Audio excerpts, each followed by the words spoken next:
Olá, bem-vindos a mais uma aula da série de português fácil e descomplicada. Hoje nós vamos falar de um assunto que foi muito pedido pelos meus amigos, colocação pronominal.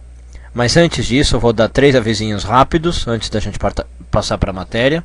Os 3 avisos são os seguintes. Primeiro, que eu tenho recebido muitos e-mails das pessoas que assistem os nossos vídeos, e infelizmente eu não tenho podido responder todos eles. Então eu queria pedir desculpa para as pessoas que não receberam respostas minhas, tá? Eu tenho selecionado os e-mails que eu posso responder. A segunda coisa é que agora um dos meus alunos criou uma comunidade sobre a nossa série de vídeos, tá? Criou uma comunidade para mim. Vocês podem entrar, procurem lá no Orkut pelo meu nome, Diego Raigorodsky. Vocês vão ver tanto o meu perfil quanto a comunidade dos vídeos. Se vocês quiserem entrar, debaterem, criarem tópicos, tirarem dúvidas por lá, serão muito bem-vindos.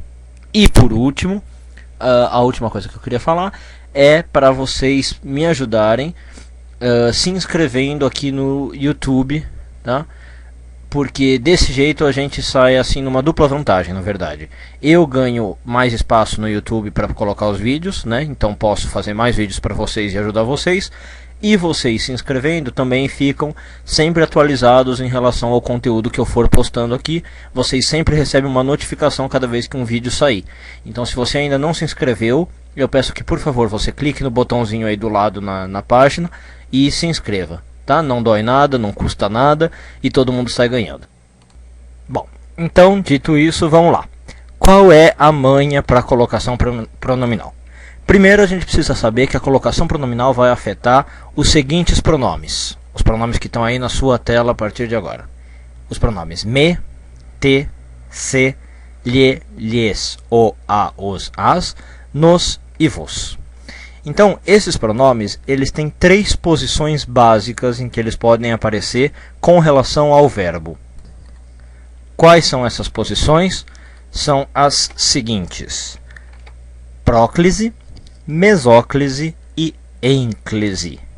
Então vamos lá, vamos ver o que significa isso. Pró significa antes, anterior. Então na próclise esses pronomes aparecem antes do verbo. Meso significa meio. Então nessa forma os pronomes vão aparecer no meio do verbo. E por fim, ênclise, os pronomes vão aparecer depois do verbo. Então eu vou dar um exemplo com o caso do me, para vocês terem uma noção. Então, por exemplo, como é que ficaria o me numa próclise? Vou pôr aqui uma frase simples, mas poderia ser algo do tipo: eu me calei.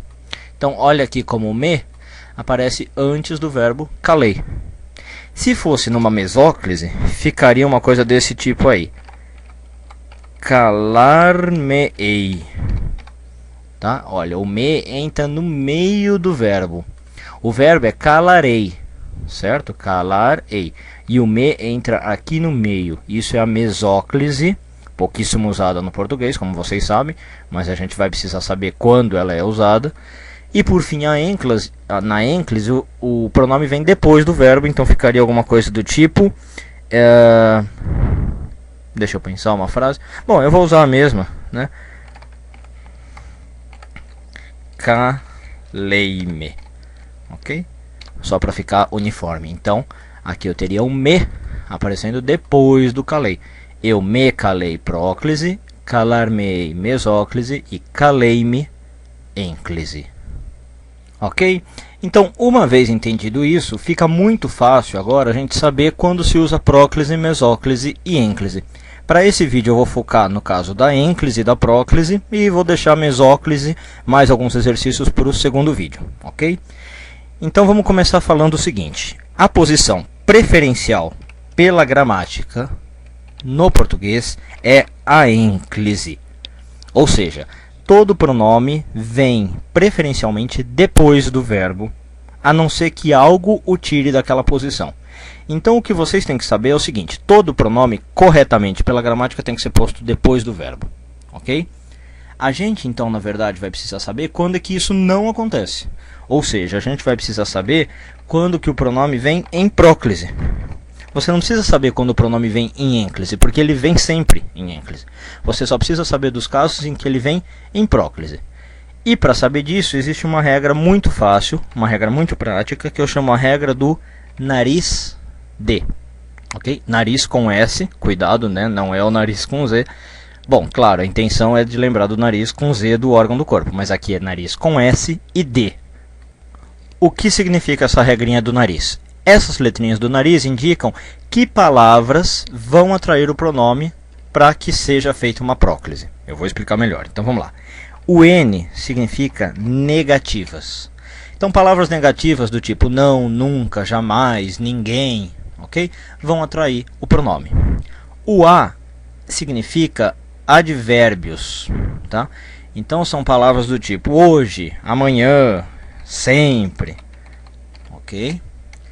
O R significa relativas, orações relativas, que geralmente são aquelas que têm que, qual, cujo, ok? Então palavrinhas frases que tiverem que, qual, cujo vão atrair o pronome. O I é de indefinidos, então são termos do tipo tudo, nada, nenhum, algum, ok? Esses indefinidos. O S significa duas coisas, significa sujeitos, tá? Sujeitos atraem pronome, e significa também subordinadas. Se você não souber muito bem o que é subordinada, olhe o nosso vídeo de análise sintática que você entende, mas as subordinadas são aquelas que têm conjunções, né? Então, vai ter um mas, vai ter um embora, conforme, à medida que, né? Coisas desse tipo. E por fim, o D, que é o final do nariz, é de demonstrativos.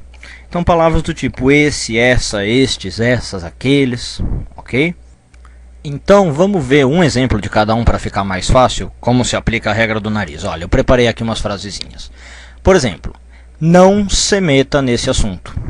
Perceba que o não trouxe o pronome se para perto de si, para a posição de próclise, e não se diz não meta-se nesse assunto, porque o não é uma negativa, né, do nariz e traz o se para cá. O segundo caso, eu pus aqui um advérbio de tempo. Ó. Eu sempre te disse a verdade, e não eu sempre disse-te a verdade, porque o sempre é o a do nariz e traz o te para perto de si.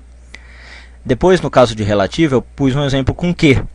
Não acredite no jornal que lhe deram, e não acredito no jornal que deram-lhe, porque a relativa que atrai o lhe para si, fica próclise.